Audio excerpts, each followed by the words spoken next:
Hello guys, welcome back to another video. ഇന്ന് ഞങ്ങൾ ഉണ്ടാക്കാൻ പോകുന്നത് സാൻഡ്വിച്ചാണ്. അതിന് വേണ്ടിയിട്ട് ഞങ്ങളൊരു പാനിലോട്ട് ഗീ ഇട്ടിട്ടുണ്ട്. അതിൽ ചോപ്പ് ചെയ്ത ഗാർലിക്ക് അതൊന്ന് ബ്രൗൺ ഷെയ്ഡ് ആവുന്നവരെ ഒന്ന് വഴറ്റിയെടുക്കുക. അത് കഴിഞ്ഞിട്ട് ഞങ്ങൾ അതിലോട്ട് ഒരു ചോപ്പ് ചെയ്ത് ഉള്ളി ഇടുക. ഞാൻ എടുത്തിട്ടുള്ളത് 2 ഉള്ളിയാണ് എടുത്തിട്ടുള്ളത്. മീഡിയം സൈസാണ്, വലിയ സൈസല്ല, മീഡിയം സൈസിൽ 2 ഉള്ളി എടുത്തിട്ടുണ്ട്. അതൊന്ന് സ്മൂത്ത് ആവുന്നവരെ, നല്ലോണം വഴറ്റിയെടുക്കണമെന്നില്ല, അതൊന്ന് നല്ലോണം സ്മൂത്ത് ആവുന്നവരെ ഒന്ന് ഇതാക്കി കൊടുക്കുക. അത് കഴിഞ്ഞിട്ട് ചോപ്പ്ഡ് തക്കാളിയാണ് ഇട്ടിട്ടുള്ളത്, ചോപ്പ് ചെയ്ത തക്കാളിയാണ് ഇട്ടിട്ടുള്ളത്. ഇനി ആവശ്യത്തിന് കുറച്ച് ഉപ്പിടുക. ഞാൻ എൻ്റെ ആവശ്യത്തിനാണ് ഉപ്പിട്ടിട്ടുള്ളത്. നിങ്ങൾ എത്രയാണ് ഇടുന്നത് അതിനനുസരിച്ച് ഉപ്പിട്ടാൽ മതി. അത് കഴിഞ്ഞിട്ട് കുറച്ച് ചാട്ട് മസാല ഇടുന്നുണ്ട്. അത് കഴിഞ്ഞിട്ട് ഇനി കുറച്ച് കൊറിയൻഡർ, ചോപ്പ് ചെയ്ത കൊറിയൻഡർ ഒന്ന് അതിൽ സ്പ്രെഡ് ചെയ്ത് കൊടുക്കുക. അത് കഴിഞ്ഞിട്ട് നല്ലോണം ഒന്ന് മിക്സ് ചെയ്ത് നല്ലോണം ഒന്ന് ആ പച്ച മസാല സ്മെല്ലൊക്കെ പോകുന്ന വരെ ഒന്ന് നല്ലോണം മിക്സ് ചെയ്ത് കൊടുക്കുക. ഇവിടെ ഞാൻ 2 മുട്ട എടുത്തിട്ടുണ്ട്. അതൊന്ന് ബീറ്റ് ചെയ്തിട്ട് നല്ലപോലെ ബീറ്റ് ചെയ്തിട്ട് ഇങ്ങനെ ഇട്ട് കൊടുത്തിട്ടുണ്ട്. ഇതാട്ടോ, ഇതേപോലെ ഇട്ട് കൊടുക്കണം.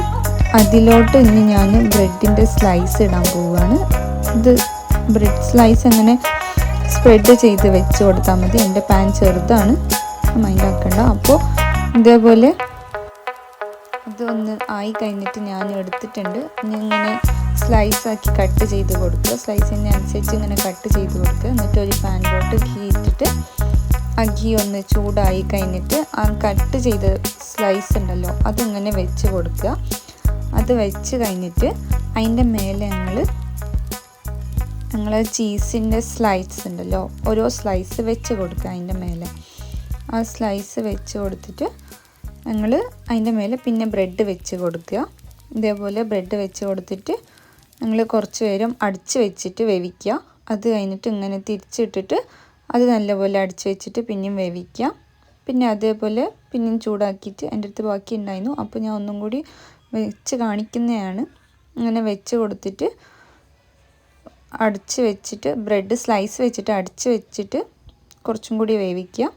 ഞങ്ങൾ ചീസ് മെൽറ്റായി കിട്ടുന്നവരെ. അതേപോലെ ഞങ്ങൾ എന്ത് ചെയ്യണം, 2 സൈഡിലും നല്ലോണം ഇതാക്കിയെടുക്കണം. അത് കഴിഞ്ഞിട്ട് ഇതാട്ടോ എൻ്റെ സാൻഡ്വിച്ച് റെഡി ആയിട്ടുണ്ട്. ഇതൊന്ന് കട്ട് ചെയ്തിട്ട് ഔട്ട്പുട്ട് കാണിക്കുക. സോ ഇതാണ് ഞങ്ങളെ സാൻഡ്വിച്ചിൻ്റെ ഔട്ട്പുട്ട്. നല്ല ടേസ്റ്റാണ്, അടിപൊളി ടേസ്റ്റാണ്. ഒന്ന് ട്രൈ ചെയ്ത് നോക്കുക.